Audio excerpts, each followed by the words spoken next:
Welcome to the another video of the basic electrical engineering. तो यहाँ पर हम लोग पढ़ लिए थे कि ट्रांसफार्मर में क्या है, उसको डिफरेंट कनेक्शन क्या कर सकते हैं और उसका प्रिंसिपल ऑफ ऑपरेशन हम लोग पढ़े थे, कैसे काम करता है। तो ये हम पहले से हम प्रीवियस वीडियो में देख चुके हैं। तो यहाँ पर इस वीडियो में हम जानने की कोशिश करेंगे इसका एप्लीकेशन क्या है, ट्रांसफार्मर की जरूरतें क्या है। तो वो बहुत ही इंपॉर्टेंट चीज है कि ट्रांसफार्मर का क्या नीड है, रिक्वायरमेंट है, उस हिसाब से हम ट्रांसफार्मर जानेंगे। तो ट्रांसफार्मर को जानने के लिए जैसे हमारा घर है, घर में हम कितना वोल्टेज लेते हैं, घर में हम 220 वोल्ट लेते हैं। आरएमएस वोल्टेज 220 वोल्ट होता है और 50 हर्ट्ज इक्विपमेंट जो भी एसी हम डिवाइस यूज करते हैं 50 हर्ट्ज होता है, उसको हम एडाप्टर से डीसी करते हैं या 12 वोल्ट करते हैं, जो भी हमारा 5 वोल्ट जितना भी रिक्वायरमेंट है करते हैं। जो इंडस्ट्री होता है वो इंडस्ट्री में यहाँ पर सिंगल फेज सप्लाई होता है, सिंगल फेज सप्लाई। तो हम सिंगल फेज सप्लाई देते हैं घर में, और जो इंडस्ट्री होता है वहां पर हम 3 फेज सप्लाई देते हैं। तो 3 से सप्लाई जब देते हैं तो 415 वोल्ट हो गया और यहाँ पर भी 50 हर्ट्ज हो गया। तो कहीं कहीं पर इंस्ट्रूमेंट्स जो यूज होता है घर में जो भी होता है वो 220 वोल्ट के लिए डिजाइन किया जाता है। 220 वोल्ट को आप एक इमेजिन कर सकते हो जैसे कि पोटेंशियल, कितना वो पोटेंशियल सह सकता है। तो घर में जो भी इक्विपमेंट होता है 220 वोल्ट अगर हम बोलते हैं ना, तो प्लस और माइनस अगर डीसी बोले तो वो संभाल सकता है 220 वोल्ट। अगर उसके बीच में इंसुलेशन हो तो इंसुलेशन घर में जो भी इक्विपमेंट हम खरीदते हैं अगर उसमें 220 वोल्ट 50 हर्ट्ज के लिए डिजाइन है तो 250 वोल्ट करीब से नियरली, तो वो उतना वोल्टेज वो सस्टेन कर सकता है। इसीलिए हम सारे जो घर में जो सप्लाई होंगे वो 220 वोल्ट ही यूज करते हैं। तो यहाँ पर आपका जो घर का सप्लाई है वो आपका जो एसी सप्लाई है उसको फेज बोला जाता है एक को, और दूसरे को न्यूट्रल बोला जाता है। उसी तरह अगर हम इंडस्ट्री में दें तो यहाँ पर हमारा जो सप्लाई होता है वो आर, वाई और बी 3 सप्लाई दिया जाता है और एक न्यूट्रल होता है। तो इस तरह हम 3 फेज सप्लाई यहाँ देते हैं। तो जब भी हम सप्लाई, ये तो हो गया आपका लोड एंड।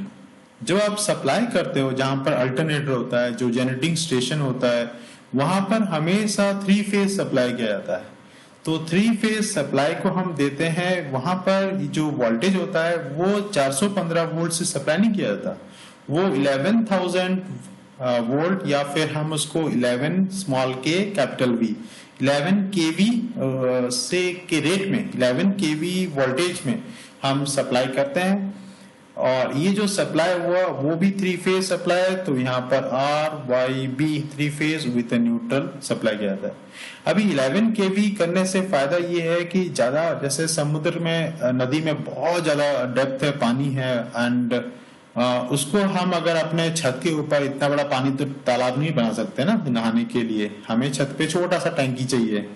तो उस छोटे से टैंकी में जितना पानी आएगा वो काफी है। अब नदी का पूरा पानी तो मुझे लगाना नहीं है, तो जनरेशन स्टेशन को आप 11 केवी का वोल्टेज है, उस वोल्टेज को यहाँ पर क्या जाता है, उस वोल्टेज हम दे दिए। अभी यहाँ पर जो घर है, एक घर में अगर हम लोड कैलकुलेट करें तो आपका जो फैन चल रहा है, इस तरह आपके पास 2 किलोवाट 2000 वाट का आप एक टाइम में लगाते हो एवरेज। तो 2000 वाट का अगर आप घर में लोड लगाते हो तो उसको अगर 220 वोल्ट से सप्लाई करते हो, तो मैं राउंड करता हूँ 2200, तो आपका अगर इसको 220 वोल्ट से डिवाइड करो तो आपका आ जाता है 10 एम्पियर।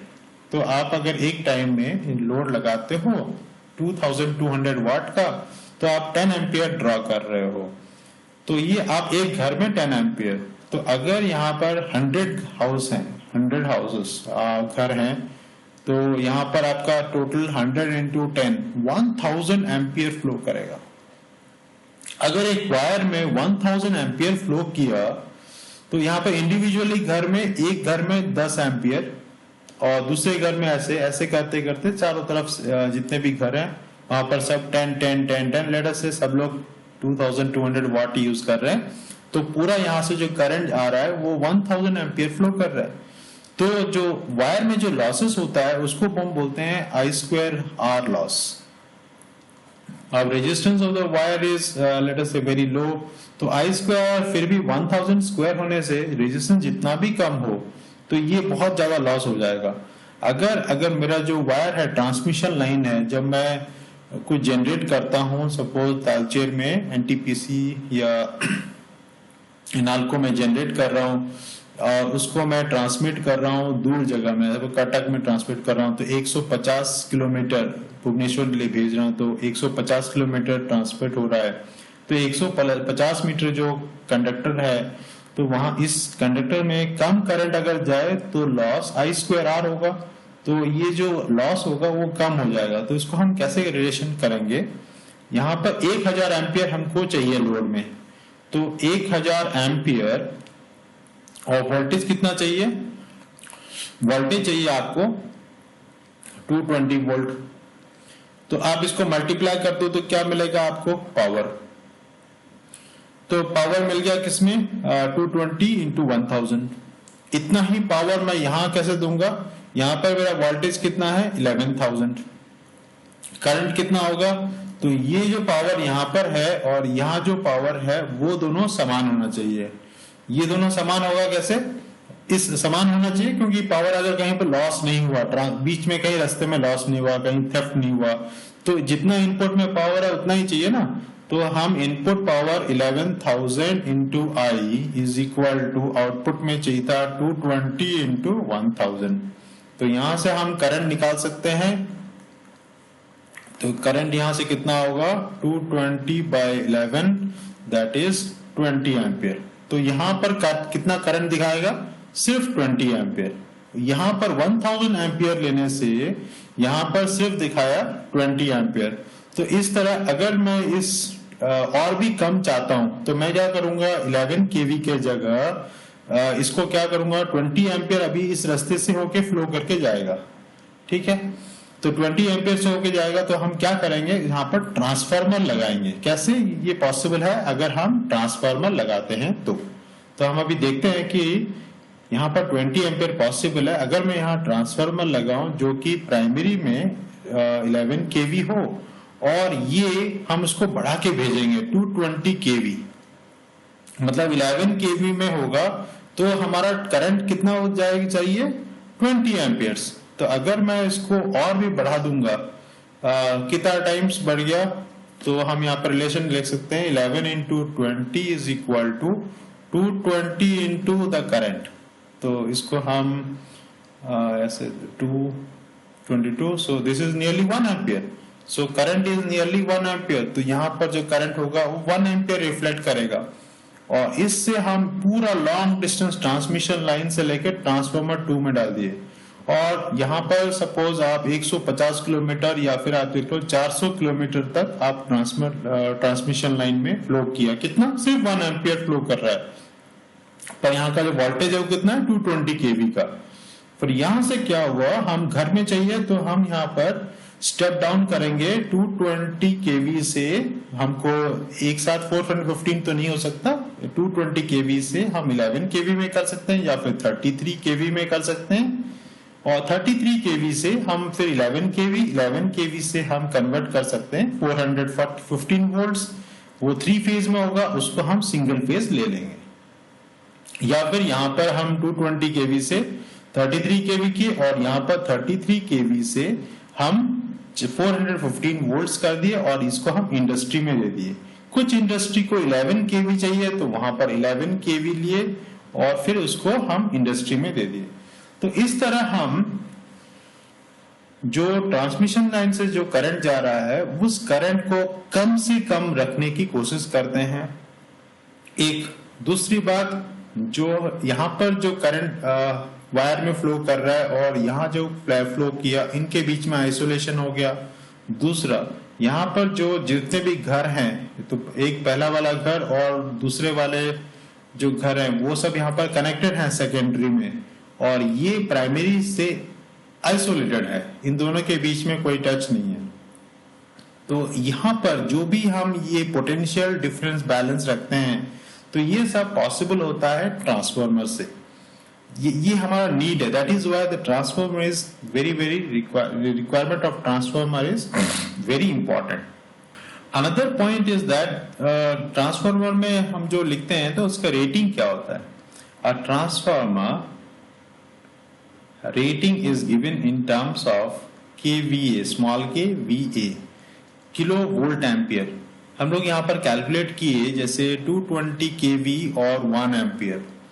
तो यहाँ पर कहीं पर भी हम पावर फैक्टर को दिखा नहीं रहे हैं कि जब हम लोड लिखते हैं लोड, तो यहाँ पर हम जब लिखेगी 220 वाट, तो वाट जो होता है ना वो पावर होता है। पावर मतलब एक्टिव पावर होता है। तो एक्टिव पावर जो एपरेंट पावर होता है केवी, उससे कम होता है। तो हम ऐसा भी बोल सकते हैं, तो total apparent power is equal to V I cos, sorry, active power is equal to apparent power V I into cos of phi. तो पावर फैक्टर एक इंपॉर्टेंट रूल होता है जो कि हम एसी सर्किट में पढ़े। तो पावर फैक्टर से हमको क्या फायदा होता है? जैसे यहाँ पर हम लोड, फायदा तो कुछ नहीं होता, लॉस ही होता है। तो अगर हमारा लोड 2200 वाट है तो इससे हम वी आई निकाल सकते हैं अगर हम डिवाइड करेंगे यहाँ पर कॉस फाई। कॉस फाई का मैक्सिमम वैल्यू होता है 1 और मिनिमम उसके बाद आप जितना भी वैल्यू, कॉस सपोज 30 डिग्री करा जाए, तो कॉस 60 डिग्री करा जाए, तो ये 0.5 हो गया। तो यहाँ पर जब हम लोड हम लगा रहे हैं घर में है कितना 2200 वाट पर वोल्ट एम्पियर, कैलकुलेशन क्या हो जाता है, अगर पावर फैक्टर घर में कम है तो यही लोड जो सप्लाई कर रहा है उसको दिखेगा 4400 वाट। तो इसीलिए 4400 वोल्ट एम्पियर, तो इसको वाट नहीं बुलाया था, इसको वोल्ट एम्पियर बुलाया जाता है। इतना पावर उसको देना पड़ेगा क्योंकि हमारा जो पावर फैक्टर लो है। पावर फैक्टर लो कब होगा? जब आपका वोल्टेज और करंट के बीच में एंगल बढ़ता जाएगा, तब इसका पावर फैक्टर, जब अगर वोल्टेज V यहाँ पर है तो लोड हमारा जैसे जैसे इंडक्टिव होता जाएगा, आप जानते हो कि इंडक्टिव लोड में करंट लैग करता है वोल्टेज से, तो उनके बीच में एंगल बढ़ता जाएगा। तो जैसे जैसे यहाँ पर आपका इंडक्टिव लोड बढ़ेगा तो पावर फैक्टर कम होता जाएगा। 1 की जगह 0.5 होने से जो लोड हमको 2200 वाट चाहिए, वही लोड हमको तो 2200 वाट चाहिए, पर सप्लाई देने वाले को 4400 केवी वोल्ट एम्पियर देना पड़ेगा ताकि हमको इतना लोड मिले। तो ट्रांसफार्मर का रेटिंग होता है इन टर्म्स ऑफ केवीए और प्राइमरी वोल्टेज रेटिंग। तो सपोज हमारे लैब में हो गया 1 केवीए और प्राइमरी वोल्टेज हो गया उसका 220 वोल्ट्स और सेकेंडरी वोल्टेज 115 वोल्ट्स और इसका फ्रीक्वेंसी स्पेसिफाई किया जाता है। तो इस तरह आपका ट्रांसफार्मर का रेटिंग होता है, जहां पर 1 केवीए दोनों साइड के लिए हो गया तो ये 1000। तो प्राइमरी करंट को क्या बोलेंगे? हम प्राइमरी करंट को दिखा सकते हैं कि प्राइमरी करंट 1 केवीए मतलब 1000 वोल्ट एम्पियर डिवाइडेड बाय 220, ये हो गया प्राइमरी साइड का करंट 220 वोल्ट। तो अगर हम इसको डिवाइड करें तो प्राइमरी का करंट हो गया और सेकेंडरी का करंट क्या हो गया 1000 volt ampere divided by 115 volts, 115 volts. So we will get a current over here. Obviously this current, secondary current इससे इसका डबल है। तो अगर मैं इसको 4 गुना 4 पॉइंट समथिंग वैल्यू लूं तो ये इतना एम्पियर फ्लो करेगा, तो यहाँ पर 8 एम्पियर फ्लो करेगा। तो यहाँ पर जैसे वोल्टेज स्टेप डाउन होता है तो करंट बढ़ जाता है। तो इसका हम एप्लीकेशन देख लिए, तो ये एप्लीकेशन है, इसीलिए ट्रांसफार्मर जरूरत होता है। और हम लोग क्या मालूम पड़ा कि ट्रांसफार्मर का रेटिंग क्यों केवीए में होता है, किलोवाट में क्यों नहीं होता? क्योंकि ट्रांसफार्मर से ही सारे करंट आ रहे हैं, तो इसको किलोवाट में रखने का कोई मतलब ही नहीं है, क्योंकि लोड जो होता है वो वाटेज में होता है और उसको पावर फैक्टर से डिवाइड करना है। तो पावर फैक्टर से डिवाइड करते ही हमारा जो लोड है वो बढ़ जाता है, उतना रहेगा नहीं तो बढ़ जाएगा। अगर ये बढ़ जाएगा तो उसको इसीलिए VA KVA in terms of volt ampere में लिखा जाता है। और दूसरे वीडियो में हम उसके इक्विवेलेंट सर्किट के बारे में स्टडी करेंगे।